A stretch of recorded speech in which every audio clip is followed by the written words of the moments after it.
Imagine a beyond mortal supreme being with power so great he could shake the earth he walks upon. If he could walk without the use of a wheelchair or a prosthetic leg. Welcome back to Words of Paradise. I'm your host, Leon Idol.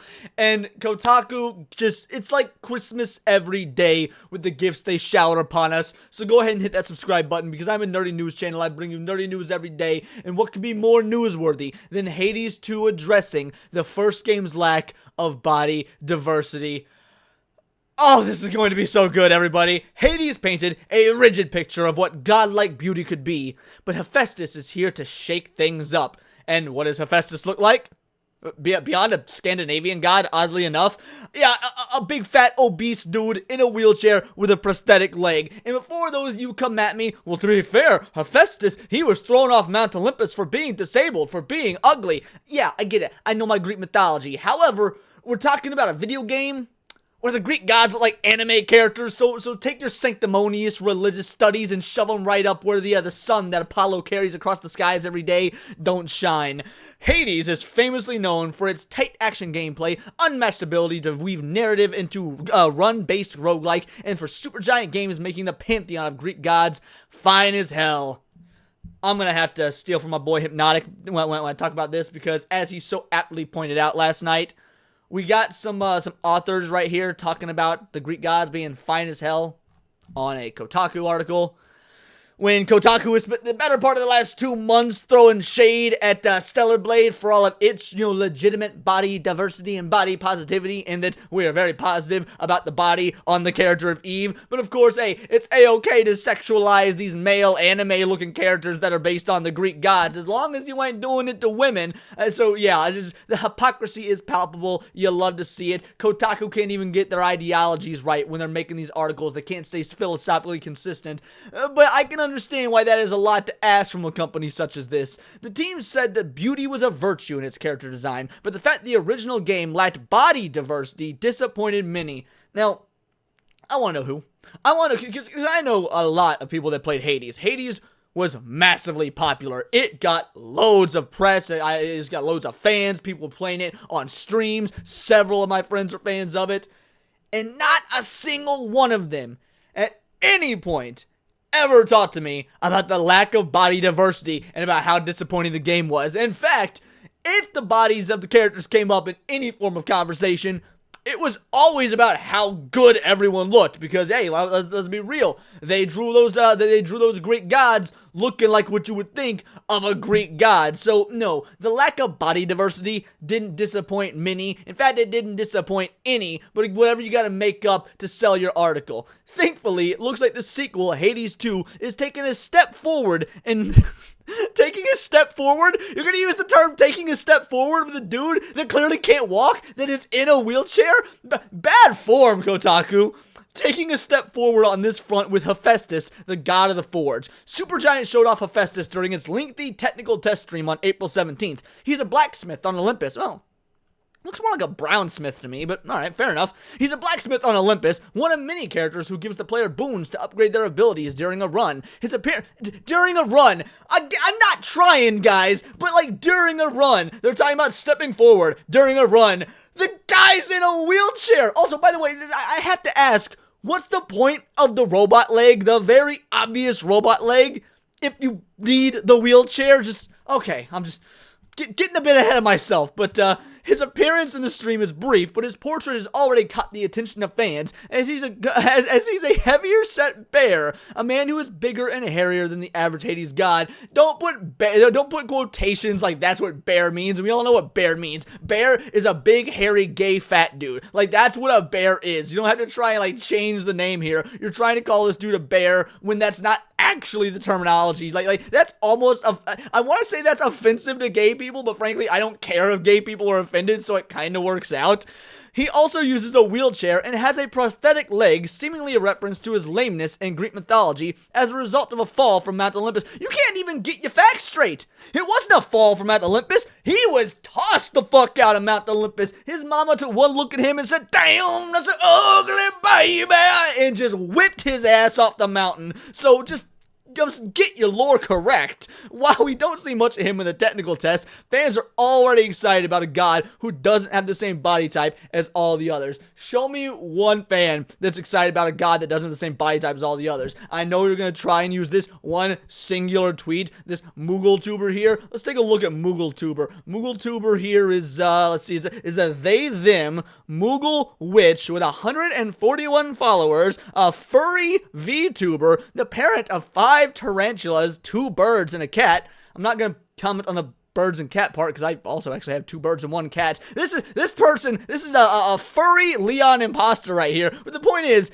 I wouldn't exactly call this one individual, which it's not even a real person, as you can tell by the they them pronouns in their bio. I wouldn't call this person a fan. But they say, Hephaestus, I am looking so respectfully right now.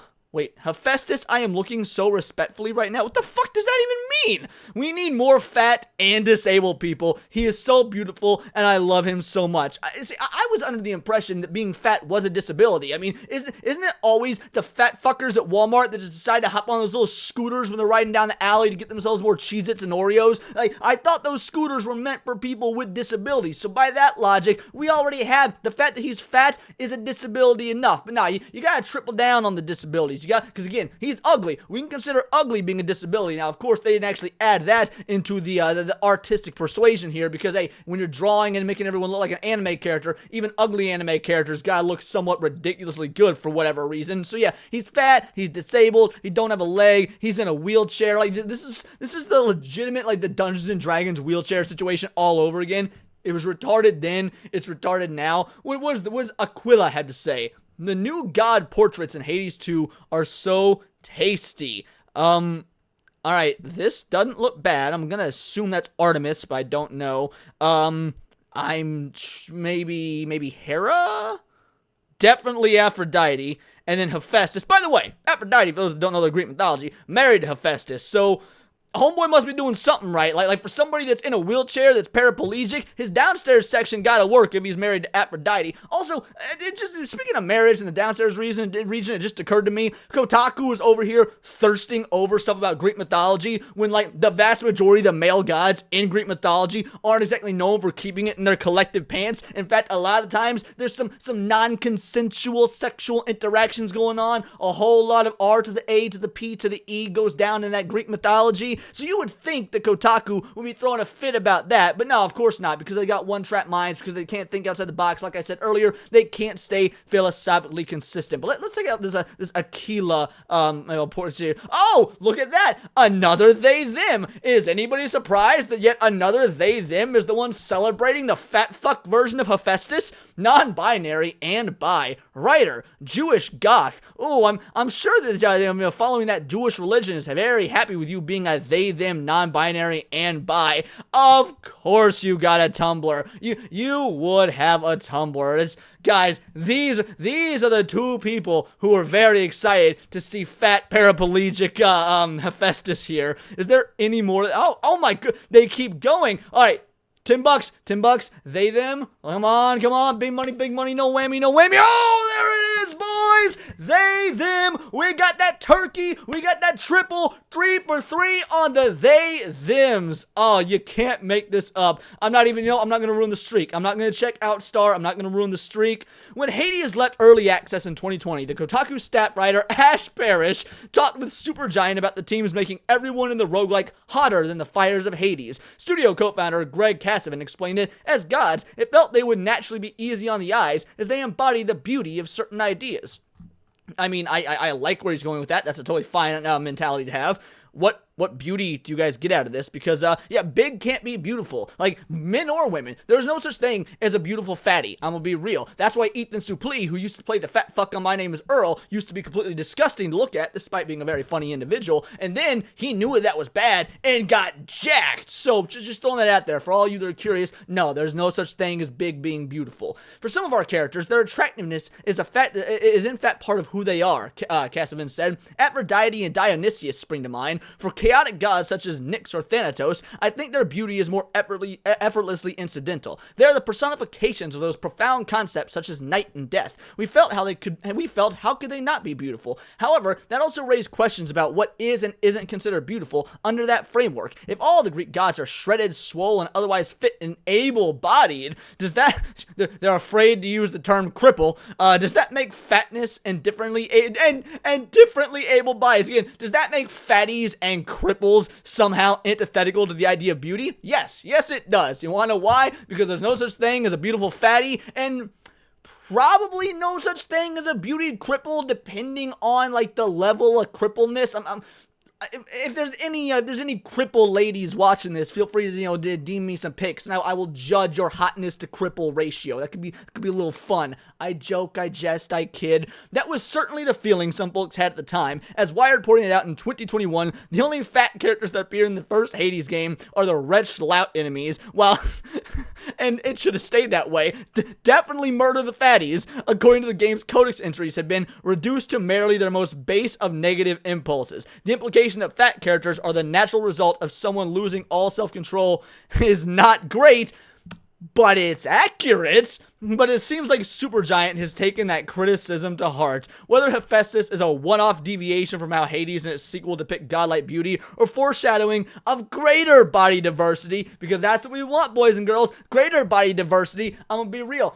They always want to say the model that plays Eve. Oh, Eve doesn't look like a real person. No, real women look like Eve, despite the fact that, Eve was based off a real person. Well, let me tell you, not all real people do look like that model. It takes an insane amount of work to look as good as that woman does. And let me tell you, it is very, very diverse to have a woman that rare, that fine a specimen look the way she does. But again, that's not the sort of body diversity that you're referring to. But at the very least, those looking for a bear instead of a chiseled god are eaten with Hades too. Eating! You went from doing things like run or a step above, and now you're talking about eating. The jokes write themselves. There's no way Kotaku has writers this talented. This is all 100% accidental. We're not giving Kotaku credit for any sort of good writing, because if this was intentional, if they were trying to make these jokes, then we got someone based on the inside, and that would make this entire article a troll article, only writing what he thinks is the bosses, the upper echelon want to hear, want to see him write, what he thinks that the audience expects Kotaku to write. But I don't believe that homeboy writing this article is actually that base and trying to slide in some hidden messages. I feel like he is just that dumb and doesn't know how to be any sort of philosophically consistent with what Kotaku claims their morals are. I cannot wait for this game, because in all reality, there's no reason to hate the game or whatever, or hate on the company, or be like, oh, it's gone woke, time to cancel Hades 2. No, that's dumb. The first Hades game was really good. I got no doubts the second one's gonna be very good. Just because there's a one-off, legless, fat, slovenly, wheelchair-ridden God of the Forge in it is not a good enough reason to denounce the entire game. But the big deal, the big heavy deal that Kotaku is making about it is absolutely enough to cover for the lulls. But those are just my opinions. Let me know yours in the comments down below, or let me know on X, where you can find me at Bolt the Word. And please do subscribe. I am a nerdy news channel. I cover nerdy news every day. Not always about video games or Kotaku, but let me tell you, they do bring in a lot of joy and comfort for those of us that need something to laugh at. So if that's your bag, hit that subscribe button. Check me out on Instagram at wordsofparadise_Leon, and become a member. Join the channel, join the Discord for $4.99, and guess what? You get to choose what videos that I react to on my live streams, and choose the articles that I cover in my day-to-day videos, as well as just get to interact with almost 70 vital idols. That Discord is growing, the memberships are growing. We are almost to 70 members, and you could be the next vital idol. Get yourself a discount off merch with discount code VITALIDOL, and remember, it's all here in the Nerdosphere. This has been Words of Paradise.